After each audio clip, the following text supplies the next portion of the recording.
Let's get into shingle repairs. So there's a couple directions I can go in this. The big inspiration for this video was I posted a short on my social media platforms about me doing a small repair. It was very obvious the roof was very old. However, I was very careful and it was only a few shingles on the eave because I was pulling off a satellite dish and then making sure that they were watertight because the roof was just not quite in need to get it replaced yet. A lot of people will push back based on age, and I just want to go over a lot of the things to consider because you need to be having these conversations with your homeowners before you actually proceed with any repairs.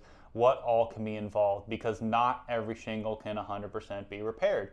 So the main factors I'm going to be going over in this video, and I have a list for you, is going to be the age of the shingle is going to play a big factor into it, the compatibility, so how the shingle is designed, measurements, where the adhesive strip is located on it, the warranty, so you definitely don't want to tap into other people's warranties, especially manufacturer warranty if the roof is much newer, because shingle repairs can happen on a 1-year-old roof just as often as they can happen on a roof that's 15 years old. The resale value, matching shingle color, a lot of them fade and it's very, very difficult to get an exact match, even if the shingle is the same, because that sun is definitely going to have a fading effect on any shingle color over a period of time. What's involved? There's a big difference between replacing a couple shingles on an eave versus when you're having to replace a couple shingles in the valley. So those are the few things I'm going to get into. I'm not going to dive super heavily on the insurance versus the retail. Retail is mainly what I'm going to be focusing on for your everyday repairs. First thing is going to be the age. This is going to be rough numbers because there's a lot of factors that can contribute to why a roof is in its current condition. If it's just age, then most shingles, it's a 3-tab style shingle that's asphalt that gets into like the 15+ year range. Personally, I've just found those extremely difficult to repair. It's just once a shingle gets so brittle, obviously make sure if you are doing any repairs, a little side note I should mention is make sure you're doing it in warmer weather. As you could probably guess, if you're doing a repair and under 40 degrees, it is brittle. They don't even recommend installing new shingles in those kinds of temperatures, let alone trying to install an old one. So making sure it's warm, but even with that factor considered, when I go to bend these shingles and I go to try and lift them to re-nail them or pull the old nails out, a lot of the time it creases, cracks, rips, and just damages that shingle and it's no longer repairable. And when it comes to architectural style shingles, that range is a little bit higher. It's usually closer to like the 17 to 18+ year range. And when you have algae buildup on a shingle as well, so something that grows on the north slope, that's also going to usually make that shingle a little more stiff versus something that's been in the sun that has a little bit more flexibility on it. What I mean by that shingle being unrepairable is when I go to repair it on an architectural style shingle, there's a few different ways it can fail. Yes, it can crease, but also that factory seal on what we call the teeth that separate from the shingle or delaminate is also going to play into a factor because yes, you can take a caulk gun up there and reseal 100 different points, but that's a lot of things that are going to fail. And if you're trying to do a repair that's going to actually hold somebody over for 5 or 7 years, just caulking everything, resealing every piece of component of that shingle is just not a good idea, and it's typically going to fail a lot sooner than you think. Next is going to be the compatibility. For those of you who may not know, any architectural style shingles that are made before 2010 are no longer in production. Meaning if your roof was installed before 2010, while there may have been some layover, maybe some shingles left in a warehouse or something like that, I'd 100% recommend staying away from that. And the factors you can run into when you're working with a shingle that is no longer in production is the sizes have just changed over the years. So instead of it having a width of 11 inches, maybe it's 13 now. Instead of it having a length of 39 1/4, maybe it's 42. Atlas made a really big change and our shingles are 42 inches now. So those kind of compatibilities means you may have to cut a shingle in the field. 9 times out of 10, you're not doing a perfect cut. And when seals don't line up perfectly and water gets in between, that's how you can end up with leaks. One of the times you can research manufacturers, they have guidelines. You can measure shingles. There's a few different platforms you can use to figure out what kind of shingle that is. Sometimes it's really obvious, sometimes it's kind of hard.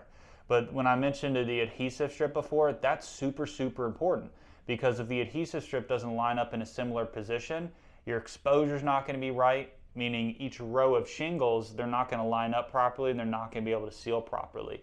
And yes, while it may quote unquote look okay when you're just looking at it, it's going to fail a lot sooner and it's just not going to be a proper repair. When it comes to warranty, as I mentioned before, this is more going to play into a factor of a newer roof, new construction. I always tell people, if you have worked with a contractor that has a warranty, always try to go back to that original contractor. The last thing I want to do is step on other people's toes. Obviously, I think unless you just didn't like that contractor, give them the opportunity to make it right.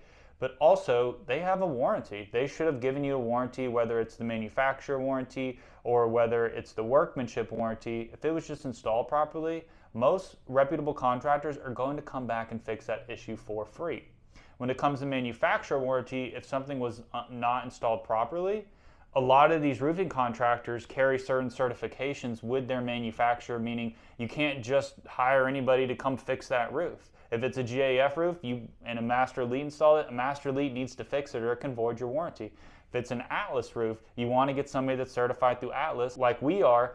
That way you can make sure that that warranty is going to hold. Because if you just have anybody come and work on it, there's a good chance you can void that warranty unknowingly. Should you have issues down the road, that can be a problem. And I don't know about you and me, but when I spend $15,000 to $25,000 on a roof, I want to make sure I'm well protected. Next is going to be the resale value.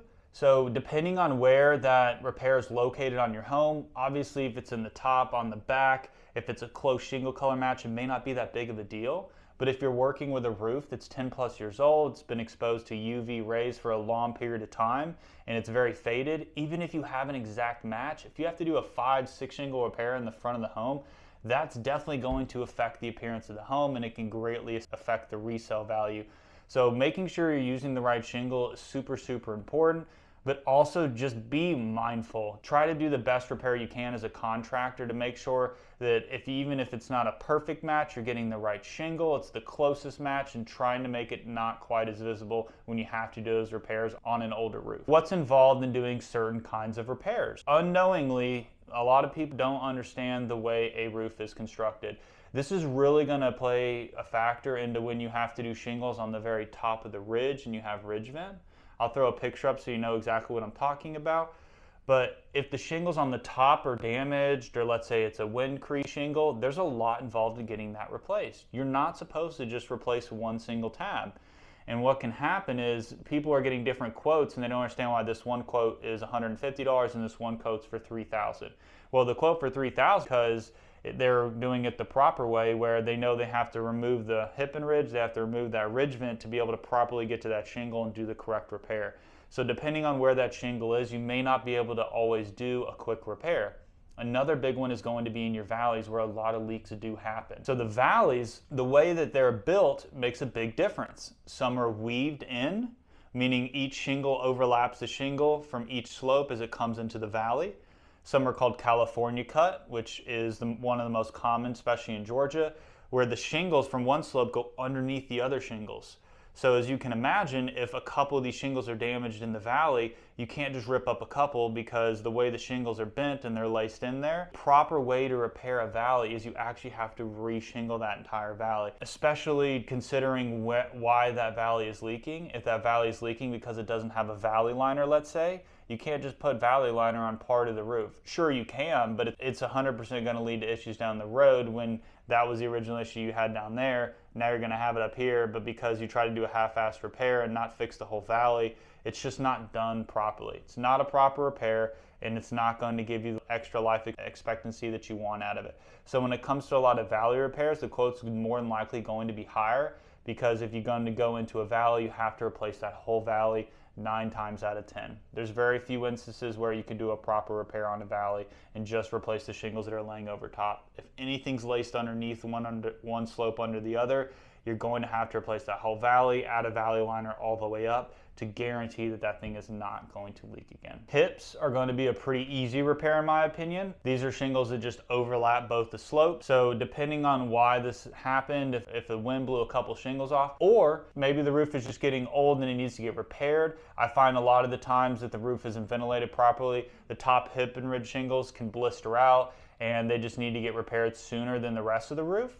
Those are usually pretty easy fixes. You can just tear those shingles off and slap some more down. Those repairs are going to go a lot quicker. While I hammer down really hard on just the shingle, due to all the components I already talked about, when you're replacing other parts of a roof, say your pipe boots, your HVAC stacks, this is something you need to take into consideration when you do that kind of work, because 9 times out of 10, if a component on the roof is failing, it's surrounded by shingles, and then all the things I talked about before are going to factor into whether you can do that repair properly or not. I want to give a shout out to Grand Roofing as well. If you're looking for more do-it-yourself roof repairs, he has a great YouTube channel where he shares a lot of knowledge on how to do a lot of small repairs to help get you by when you just need a temporary fix until that roof can get replaced, or maybe a more permanent repair. Hope that really helps when it comes to repairs, reviewing contractors' estimates, and making sure it's something that is done properly, why the prices are different, and all the things you may need to factor in. Help give you the knowledge to ask the right questions when it comes to the contractors you're choosing